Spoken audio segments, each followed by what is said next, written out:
अपने राज्य की रक्षा करते हुए अपने प्राण उत्सर्ग करता है, तो ऐसी वीरता का कार्य उन्हें अगले जन्म में एक ऊंचे पद पर स्थापित करेगी।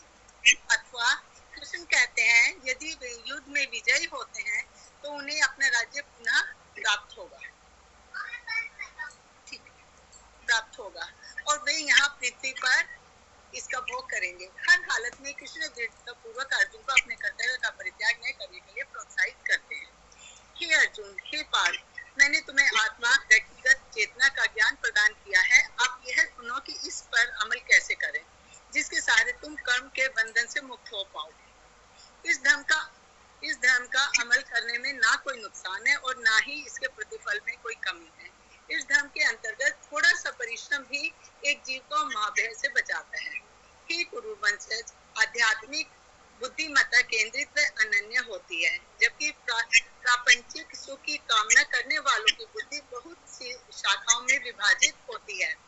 हे पार्थ, जो अल्प बुद्धि होते हैं वे वेदों के गलत अर्थ निरूपण से यह दावा करते हैं कि सृष्टि का कोई ईश्वरीय सिद्धांत ही नहीं होता।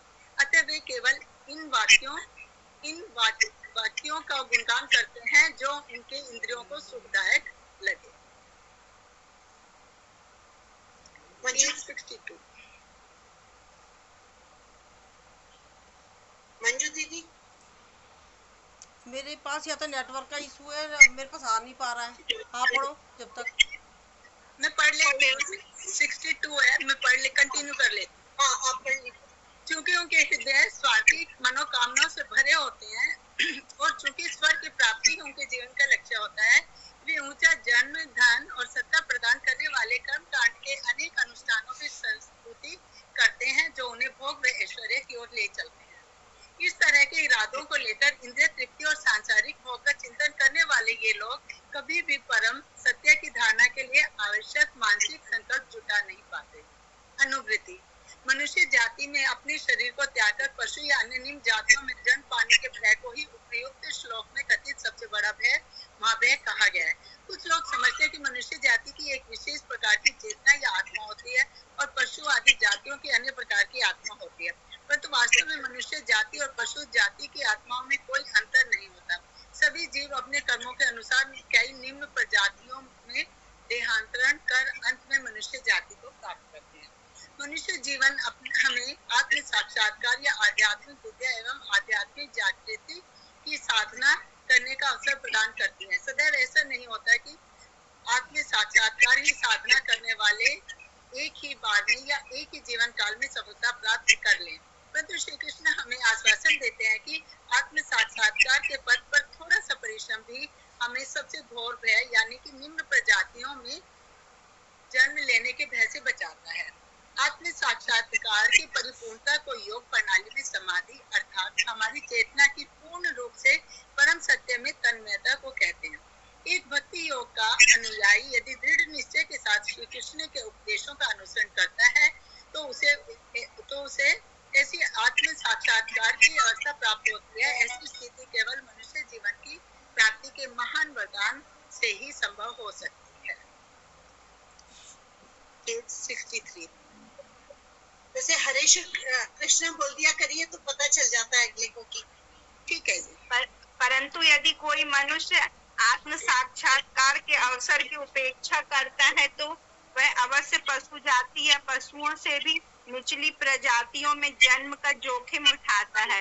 प्राय इस बात पर चर्चा तो होती है कि कभी कभी कुत्ते और बिल्लियों के जीवन में भी कई मनुष्यों के जीवन से अधिक आरामदेह होते हैं, और यह बात खासकर पश्चिमी देशों के कुत्ते और बिल्लियों के मामले में तो बिल्कुल सही है। किंतु ऐसा कोई आश्वासन नहीं दिया जाता है कि मनुष्य जीवन को खोकर हम किसी धनवान अमेरिकी परिवार में अच्छे खाते पीते पालतू कुत्ते या बिल्ली बन जाएंगे। हम ऐसे पशु भी बन सकते हैं जैसे जंगली जानवर जिंदा चबा जाएं या समुद्र के परभक्षी चीर कर निगल जाएं। निसंदेह कुछ कहे बिना ही हम यह मान सकते हैं कि इस तरह का जीवन और मृत्यु अत्यंत ही दुखदायक होता है। अतः पशु जीवन में पाए जाने वाले अनावश्यक पीड़ाओं से बचने के लिए एक मनुष्य को भगवत गीता में निरूपित आत्म साक्षात्कार के पथ पर दृढ़ निश्चय और लगन के साथ आगे बढ़ना चाहिए। वेद त्रिगुणों पर आधारित विषयों की चर्चा करते हैं। हे अर्जुन, विशुद्ध आध्यात्मिक चेतना में स्थित रहकर लाभ और रख रखाव के उद्यम से मुक्त होकर द्वंद्व मुक्त बनो। इस तरह तुम इन त्रिगुणों से ऊपर उठ पाओगे। एक विशाल सरोवर उन सभी उद्देश्यों की पूर्ति कर सकता है जो एक छोटा तालाब करता है। उसी तरह एक परम सत्य का जानकार वेदों में निहित सभी उद्देश्यों की पूर्ति करता है। जय श्री कृष्णा। जय श्री राधे कृष्णा। तुम्हारे कर्मों के फलों पर तुम्हारा अधिकार है, किंतु उन कर्मों के फलों पर तुम्हारा कोई अधिकार नहीं। अपने कर्मों के फलों से कभी प्रेरित ना हो और ना अपने निर्धारित कर्मों को ना करने की सहज प्रवृत्ति से लगाव रखो। हे धनंजय, योग में सुदृढ़ रहो, मोह रहित होकर अपने कर्मों को करो एवं सफलता हो या विफलता दोनों में धीरज रखो। इस तरह के संतुलन को ही योग कहा जाता है। हे धनंजय, फलाकांक्षी कर्म काल बुद्धिमत्ता के योग से नीचा होता है, अतः बुद्धिमत्ता का आश्रय लो। फल की आशा में कर्म करने वाले कृपण होते हैं। बुद्धिमान पुण्य एवं पाप दोनों से परिचित रखते हैं, अतः योग में नियुक्त रहो, क्योंकि योग ही सबसे उत्तम कार्य है। बुद्धिमान अपने कर्मों के फलों का त्याग कर भौतिक जन्म और मृत्यु के बंधन से विमुक्त हो जाते हैं। इस तरह वे पद प्राप्त और जो समस्त दुखों के अतीत हैं। एक बार यदि तुम्हारी बुद्धि माया के इस घोर जंगल को पार कर जाए, सभी सुने व अनसुने विषयों से तुम विरक्त हो जाओगे। जय श्री कृष्ण। जब तुम्हारा मन वेदों की मिथ्या प्रस्तुतिकरण के प्रभाव से मुक्त हो जाएगा, तब तुम योग में सिद्धि प्राप्त कर सकोगे। अनुवृत्ति परात्परता में स्थित होने का अर्थ है त्रिगुणों से, यानी कि तमोगुण, रजोगुण और सत्वगुण से मुक्त होना। त्रिगुणों से ऊपर उठने की साधना को ही योग कहा जाता है। भौतिक जगत में सभी त्रिगुणों के अधीन होते हैं और केवल एक सच्चा योगी ही इनसे ऊपर उठ पाता है। हमारे कार्यों को 3 प्रकारों में वर्गीकृत किया गया है: वेद द्वारा निर्धारित कार्य, निषिद्ध कार्य और दिव्य कार्य। कर्म का अर्थ है वे कार्य जिन्हें करने से पुण्य प्राप्त होता है और कभी-कभी वे कर्ता को ऊंचे लोकों में पदोन्नति दिलाते हैं या एक उच्च वैभवपूर्ण जीवन प्रदान करते हैं। जो वेदों के व्यादेशों के विरुद्ध किए जाते हैं वे विकर्म हैं, और जो कर्ता और अन्य जीव जंतुओं के लिए पीड़ा का कारण बनते हैं, जिन कर्मों की न अच्छी न बुरी प्रतिक्रिया होती है, उन्हें अकर्म कहा जाता है। एक बुद्धिमान व्यक्ति जो योग के विज्ञान को समझता है, वह सदैव अकर्म करने का प्रयास करता है। ऐसे योगियों को भक्ति योगी कहा जाता है, जो आसानी से दिव्य अलौकिक भाव में स्वयं को स्थापित कर सकते हैं। अन्य योग प्रणालियों जैसे कि अष्टांग योग, राजयोग, कुंडलिनी योग, हठ योग, क्रिया योग अभ्यर्थियों को अलौकिक स्थान पर तो पहुंचा सकते हैं, किंतु इनके पद विशेषकर इस आधुनिक युग के लोगों के लिए बहुत कठिन होते हैं। श्री कृष्ण को योगेश्वर, योग के सर्वश्रेष्ठ गुरु, और हालांकि भगवत गीता में अन्य योग प्रणालियों पर चर्चा तो की गई है, कृष्ण अंत में भक्ति योग की ही संस्तुति करते हैं।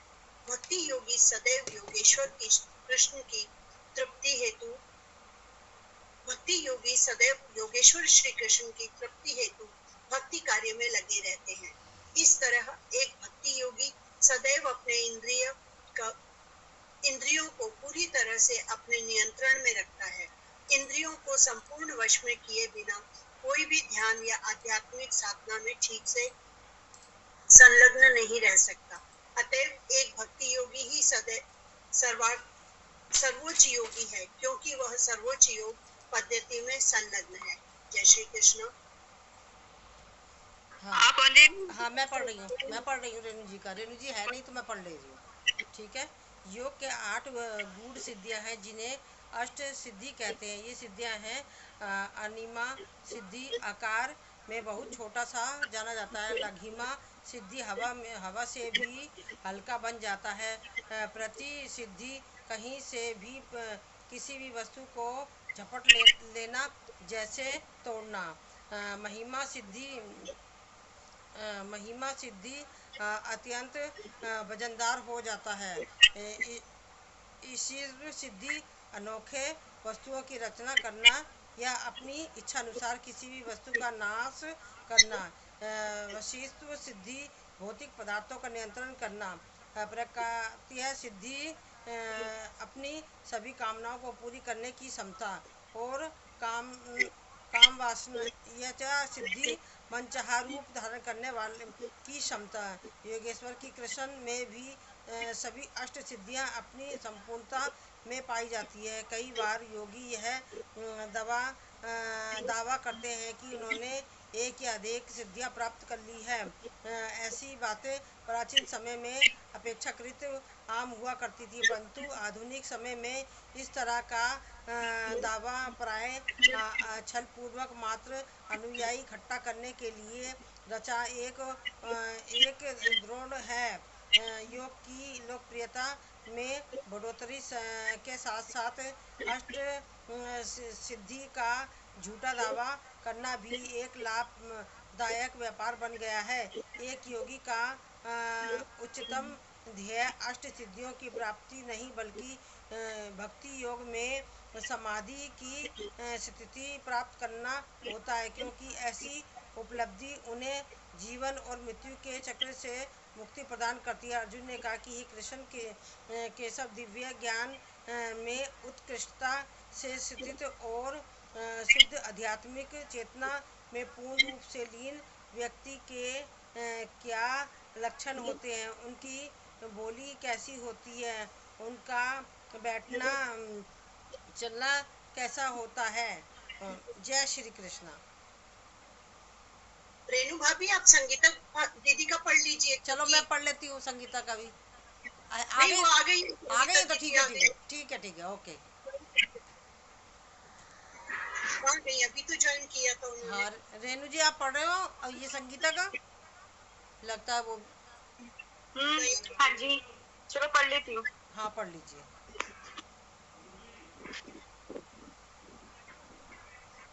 भगवान श्री कृष्ण बोले, हे पार्थ, जब एक जीव अपने मन में प्रवेश करने वाले सभी कामनाओं का परित्याग कर भीतर से आत्म संतुष्ट बनता है, तब यह कहा जा सकता है कि वह दिव्य ज्ञान में स्थित है।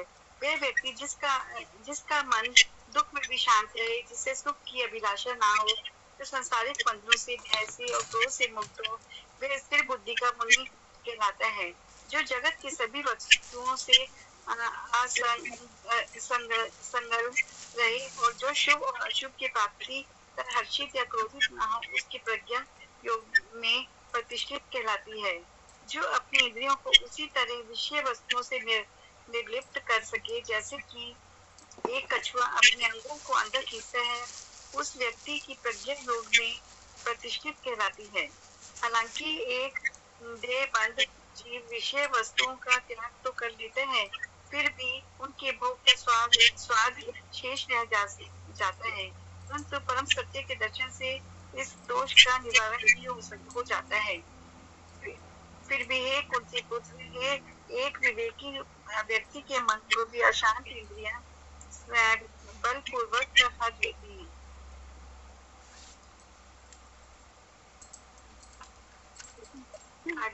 आगे पढ़ूं? शकुंतला दीदी नहीं है शायद, तो शोभा भाभी मैं पढ़ूं शकुंतला जी का? हाँ, शकुंतला जी का पढ़ लेते हैं। इंद्रियां की निग्रह मेरा कर एक संयमी व्यक्ति को मुझ पर अपना ध्यान लगाना चाहिए। इस प्रकार की दिव्य ज्ञान में दिल स्थित हो जाता है। जैसे कि पहले बताया गया है, बहुत सी विभिन्न योग प्रणाली है। श्री कृष्ण के स्पष्ट किया है कि अपने इंद्रियों के लिए शब्द, स्वर, सुगंध और दृष्टि के विषय वस्तुओं का निर्लिप्त करने से अपने मन में उन श्री कृष्ण पर केंद्रित करने के लिए व्यर्थ अधिक ज्ञान और समाधि अधिक स्थित हो जाता है। आध्यात्मिक जीवन में प्रगति के लिए बिना किसी सकारात्मक कर्म केवल इंद्रियां और निर्मित करने के लिए कोई लाभ नहीं होता। अनेक योगियों ने इंद्रियों के पूर्ण रूप से निष्कर्ष बनाने का प्रयास किया है, किंतु विषय वस्तु पर सवार या मोह से रह जाने वाले बहुतों का भी इस प्रयास में पतन हुआ है। जबकि कृष्ण के उपदेशों के अनुसार करने वाले भक्ति योगी की इंद्रियां नियंत्रण रखती है, क्योंकि ये 24 घंटे कृष्ण की सेवा में कार्य करते हैं। इसके अलावे इंद्रियां तृप्त के रूप में होकर लुप्त हो जाती है और एक भक्ति योग आध्यात्मिक पथ पर निवास प्रगति करने लगता है। जो अपने इंद्रियों को निग्रह न कर सके वो अपने मन को एकाग्र नहीं कर सकता है और सांसारिक क्रियाकलाप से भी कभी भी इंद्रियां संतुष्ट नहीं होती। अलग समय के लिए वे अवश्य लुप्त रहते हैं, किंतु वे भी अपने अधिक लोलुपता से जाग उठते हैं। शारीरिक इंद्रियां दास कभी भी स्वयं से स्वामी नहीं बन सकते। शुद्ध आध्यात्मिक चेतना या समाधि के रूप में निगम रहने के अर्थ परम पुरुष की कृष्ण के प्रति निरंतर जागरूक रखना, मन और इंद्रियों के कृष्ण में निमंत्रण को भी कृष्ण भावना करते हैं। विषय वस्तुओं पर ध्यान करने के लिए व्यक्ति उन्हें बन जाता है। बंधन के कामना उत्पन्न होती है और कामना से क्रोध प्रकट होता है।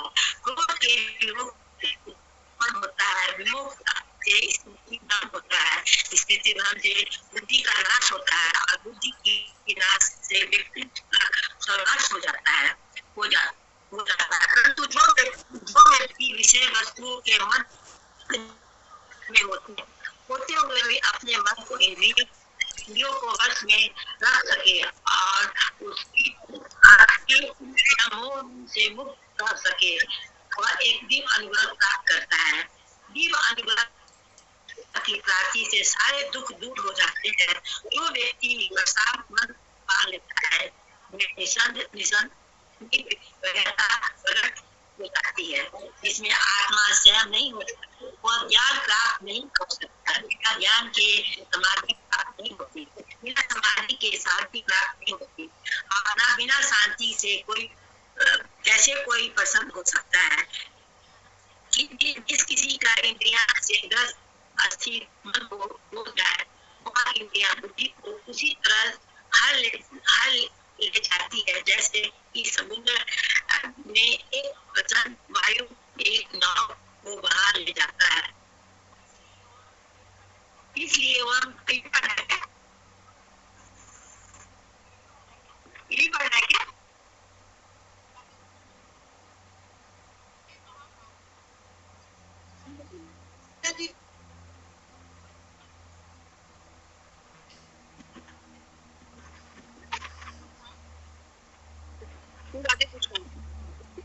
महाभाव आ रही है वो पढ़ सकती है।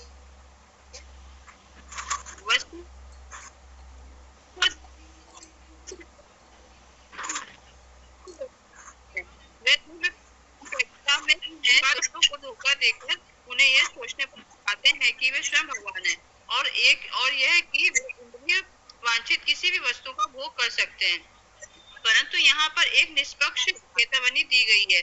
ऐसी इंद्रिय सक्रियता दिव्य अनुग्रह या ज्ञान नहीं प्रदान करता, बल्कि यह व्यक्ति को पहले बंधन, फिर बंधित काम वासना, फिर क्रोध, मोह, स्मृति भ्रम, बुद्धि नाश और अंत में नाश की ओर ले जाती है।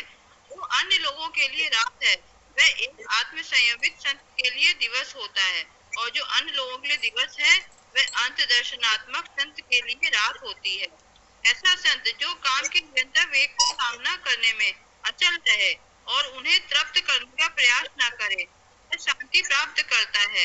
नदियों के प्रवेश करने पर भी जिस तरह समंदर शांत रहता है, वह संत भी उसी तरह से अप्रभावित रहता है।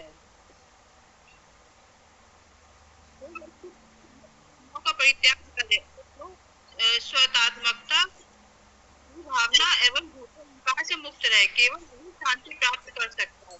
हे पार्थ, के पश्चात व्यक्ति कभी भ्रमित नहीं होता। यदि कोई मृत्यु के समय ऐसी दशा में स्थिर रहे, उसे ब्रह्मा निर्वाण या शुद्ध चेतना का निवास प्राप्त होता है और उसके सारे कष्ट समाप्त हो जाते हैं। अनुवृत्ति, भगवान श्री कृष्ण के आदेशों का अनुसरण करके जो परम सिद्धि प्राप्त होती है, यहाँ उसका वर्णन किया गया है। जो अपना जीवन श्री कृष्ण के उपदेशानुसार व्यतीत करता है, उसे मृत्यु के समय ब्रह्म लोक प्राप्त होता है और जहाँ अपने सारे प्रश्नों से मुक्त हो जाता है। तत्वदर्शियों के ज्ञान के अनुसार परम तत्व की साक्षात्कार के 3 स्तर होते हैं: ब्रह्मांड, परमात्मा और भगवान। परम सत्य के विज्ञाता इस अध्यय द्रव को ब्रह्मांड, परमात्मा या भगवान के रूप में समझते हैं। ब्रह्मांड का अर्थ है परम तत्व की निराकार ज्योति या प्रभा। ब्रह्मांड सब वैदिक ग्रंथों में सभी जगह पाया जाता है और भक्ति योग के विद्वानों के अनुसार यह शब्द अंततः विष्णु या कृष्ण को ही दर्शाता है। बौद्ध दर्शन शास्त्री को सांसारिक जीवन का अंत और शून्यता में प्रवेश मानते हैं, किंतु भगवत गीता का ज्ञान बिल्कुल भिन्न है। वैदिक शिक्षा में कहीं भी शून्यता की अवधारणा नहीं है। सब कुछ परम सत्य की शक्तियां हैं और इसके बाहर कोई अस्तित्व या अनस्तित्व का समाधेय नहीं है। जय श्री राधे कृष्ण। कोई और पढ़ना चाहेंगे? मैं पढ़ लेती हूँ जी। पढ़ो जी। भक्ति योग के मुख्य संतों में से विश्वनाथ चक्रवर्ती ठाकुर ब्रह्म निर्वाण को मुक्ति कहते हैं। उनके शिष्य बलदेव विद्याभूषण ब्रह्म निर्वाण को परमात्मा समझते हैं, जो मुक्ति के साक्षात रूप स्वयं विष्णु है। रामानुजाचार्य ब्रह्मन को आत्मा तथा निर्वाण को परमानंद समझते हैं। मध्वाचार्य ब्रह्म निर्वाण को भौतिक रूप रहित विष्णु कृष्ण कहते हैं।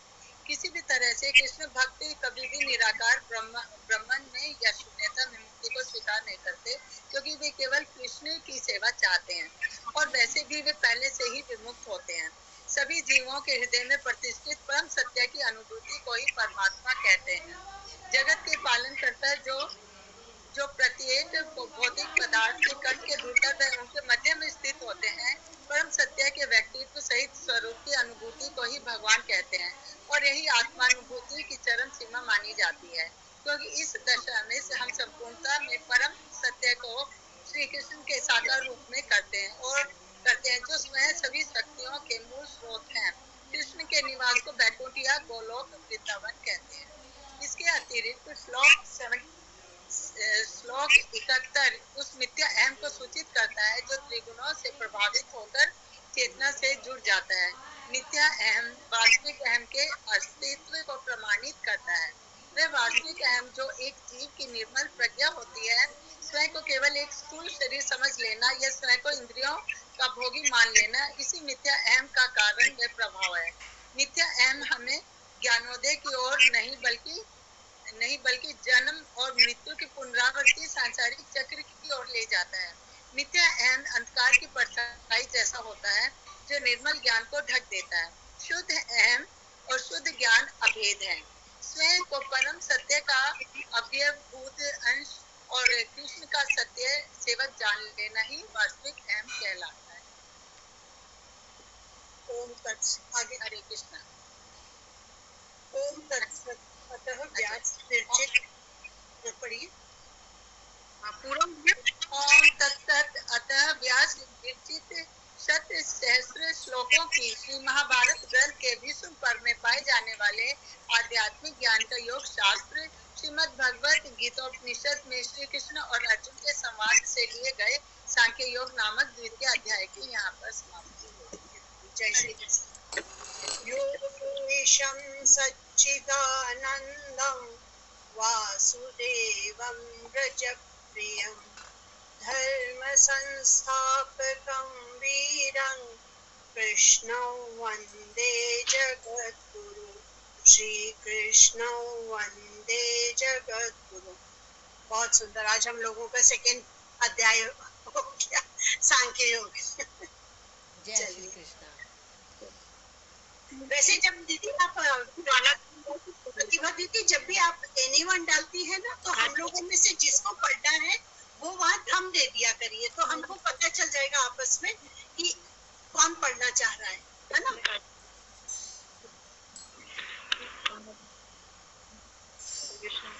भजन ले रहे थे ना आप लोग? आज सुंदर कांड भी रखा है क्या? अच्छा हाँ, अभी 5 मिनट हो गए ना। हरे वो लेना है ना प्रतिभा दीदी, हरे रामा हरे कृष्णा। हाँ कर लीजिए आप करिए ना, आप लेती हैं भजन, मैं तो प्रेयर तक ही जानती हूँ। तो सभी लोग 3 बार हरे रामा कृष्णा, वैसे तो माला 108 तो बहुत टाइम लगेगा, 3 बार सभी लोग कर लेते हैं ना। हाँ ठीक है।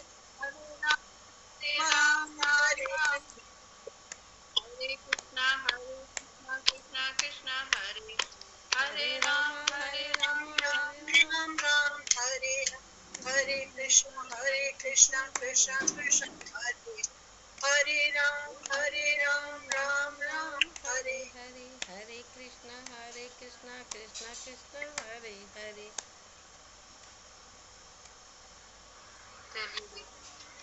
ठीक है जी, राधे राधे। हम सुंदरकांड की तैयारी कर लें। हाँ एक मिनट प्रतिभा जी, एक मिनट। जो आपने मेरे को दिया ना अध्याय 46 से लेकर 50 तक है, 50 वाला मेरे पास है नहीं, इसमें 49 के बाद है, 50 नहीं है मेरे पास, कटा हुआ है। दोहे वगैरह होते ही है ना, कुछ ना कुछ होते ही है उसमें। हाँ नहीं मेरा देखो इसमें है 46, 47, 48, होगा 50 भी होगा। 49, नहीं 50 नहीं है मेरे में, 51 है फिर। जरा देख रहे मेरे में कटा हुआ है, पता नहीं किसका लिखा हो किताब, किसका लिखा हो किताब बताइएगा मंजू जी। मेरा नंबर है 40, ये क्या नाम है, कहाँ गया, मैंने निशान लगा रखा है, 46 से लेकर 50 तक है सुंदरकांड में।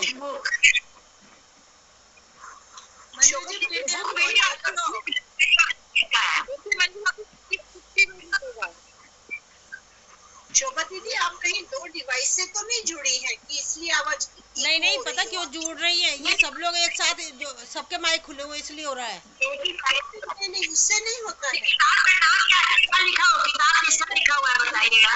अगर आप उनका, अगर 2 डिवाइस, जैसे मैंने मोबाइल लेकर भी बैठी हूँ, लैपटॉप पे हूँ, अगर मेरा लैपटॉप मोबाइल का भी मैं ऑडियो ऑन करूंगी तो इको होगा मेरा भी। हाँ 2 एक साथ होते जब तो खैर होता ही होता है। एक का वॉल्यूम